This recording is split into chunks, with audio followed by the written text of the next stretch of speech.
Hello everyone, welcome to my channel. और आज हम पढ़ेंगे रेस्पिरेशन। इससे पहले हमने डाइजेशन पढ़ा, उसमें हमने पढ़ा बच्चों कि कार्ब्स टूट जाते हैं सिंपलर फॉर्म में ग्लूकोज पे। तो देखिए यहाँ पर वही ग्लूकोज सेल के पास पहुंच रहा है। पिक्चर में देखिए फूड है बच्चा ग्लूकोज, और ऑक्सीजन की मदद से वो सेल में किस में ब्रेक डाउन हो गया, एनर्जी, CO2 एंड H2O। सो पहले हम एक डाउट क्लियर कर लेते हैं जो कि है ब्रीथिंग और रेस्पिरेशन। ये दोनों अलग अलग चीज़ें हैं। ब्रीथिंग का मतलब है सिर्फ इनहेल करना ऑक्सीजन को और एक्सहेल करना CO2। रेस्पिरेशन सेलुलर लेवल पर होता है।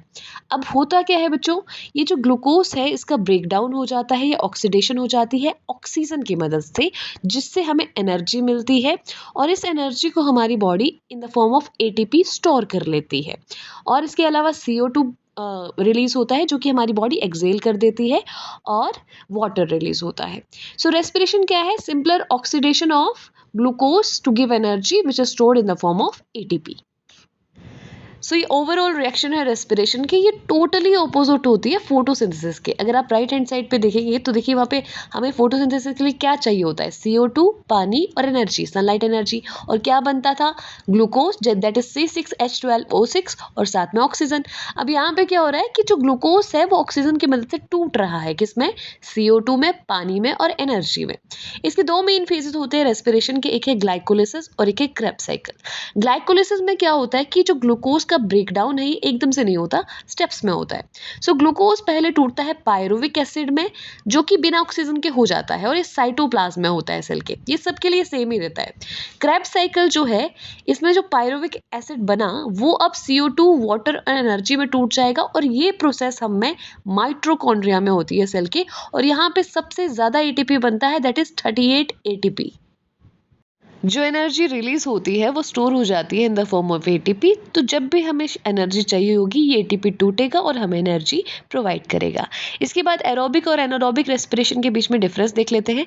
एरोबिक रेस्पिरेशन मतलब जो ऑक्सीजन की प्रेजेंस में होती है, एनारोबिक इसके ऑपोजिट जो एब्सेंस में होती है ऑक्सीजन के। इसके बाद एरोबिक में कंप्लीट ऑक्सीडेशन हो जाती है ग्लूकोज की, ग्लूकोज पूरा टूट जाता है। एनारोबिक में ऐसा नहीं है, उसमें इनकम्प्लीट ऑक्सीडेशन होती है ग्लूकोज की।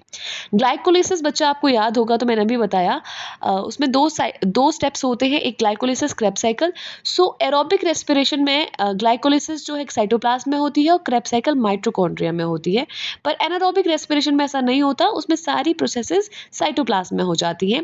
इसके बाद जो एंड प्रोडक्ट मिलता है हमें एरोबिक रेस्पिरेशन में, वो CO2, H2O and as you know energy मिलती है कितनी, 38 ATP।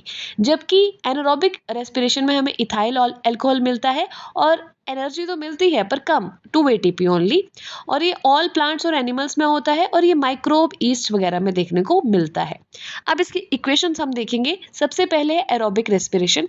सो होता क्या है, we have glucose that is C6H12O6। अब ये 6 कार्बन मॉलिक्यूल है, एक ग्लूकोज का मॉलिक्यूल है, ठीक है बच्चों।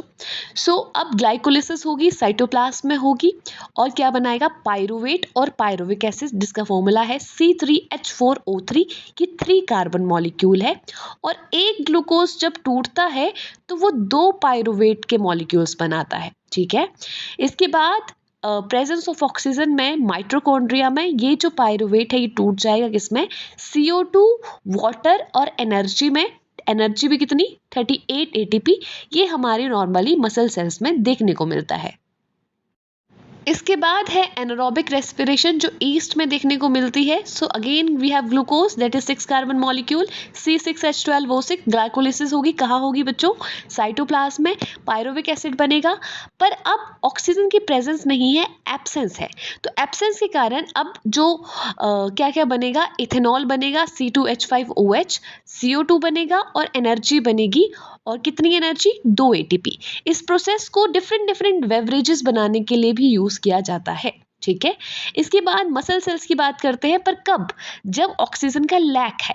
मतलब कि आप कोई बहुत विग्रस एक्सरसाइज कर रहे हैं, मतलब बहुत तेज दौड़ रहे हैं, उस टाइम पे आपकी मसल्स के पास ऑक्सीजन प्रॉपरली नहीं पहुंच पा रही, तो उस केस में क्या होगा।